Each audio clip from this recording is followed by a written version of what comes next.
What really happened? Was it planned? Was there a cover-up attempt? And was it legal? Inquiring minds want to know. All right, Hiram, this one's for you. You said, you wanted a nice little light stove that anybody could make, a do-it-yourself stove. This one actually happens to be out of a monster can. It is the espresso can, 6.75 ounce. I believe it says on here in the front. Get a nice decent picture. Yes, the Espresso Monster Espresso Energy, 6.75 fluid ounces, 200 milliliters. I'm gonna light this puppy and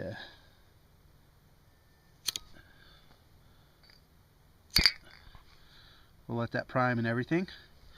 Of course, I don't have a larger pot. I'm just going to use my GSI Minimalist. Got 2 ounces in here. Here's the catch. You said about a do-it-yourself. Now, mine isn't quite as nice and fancy as yours. I've followed your basic instructions. However, here's something I wanted to point out as a do-it-yourself. See, my holes aren't exactly perfect. Some are slightly larger than others. Here is my Leatherman Wave. Not the best of applications, I guess. However, I used the scissors. I used the measurement here to make it approximately 2 inches. I used a rock as the level so I could cut it with the serrated blade, just using the very tip. Used a very small, thin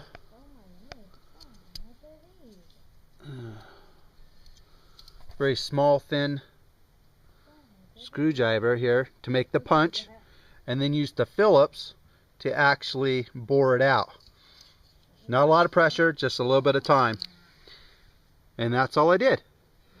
So as you can see, I cut it, made it, and I'll get back to you here in a second after I get the pot on there and get it going.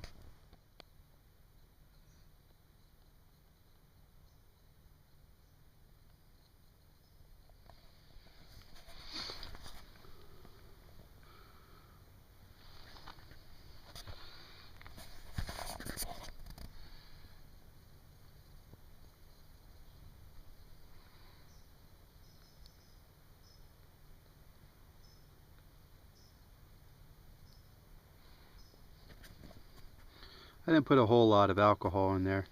Actually trying to conserve it for my hike tomorrow.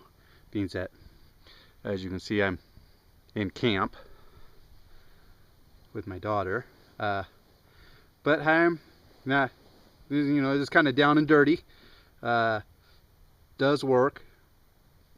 I just took some wood that I had to make a little, quick windbreak.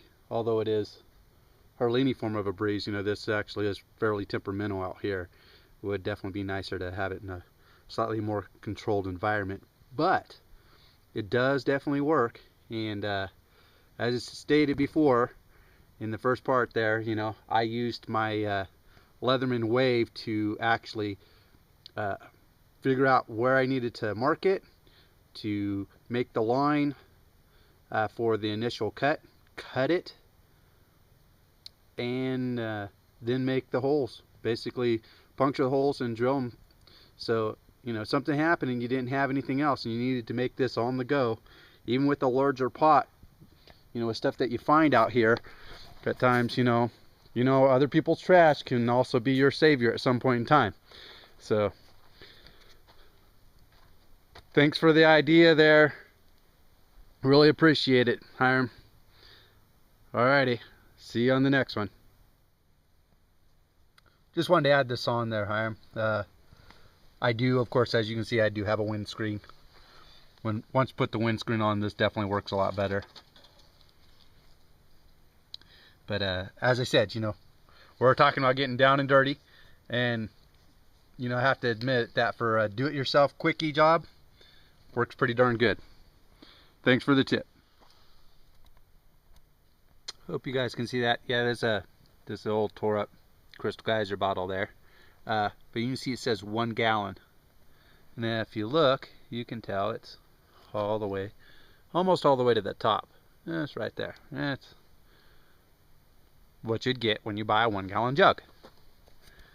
As you see, sitting right there, is that stove I just made, courtesy of Hiram.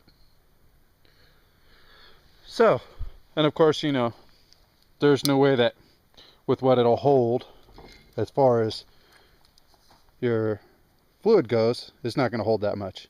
And yet it stood up to holding that much weight. So I think it'll do just fine.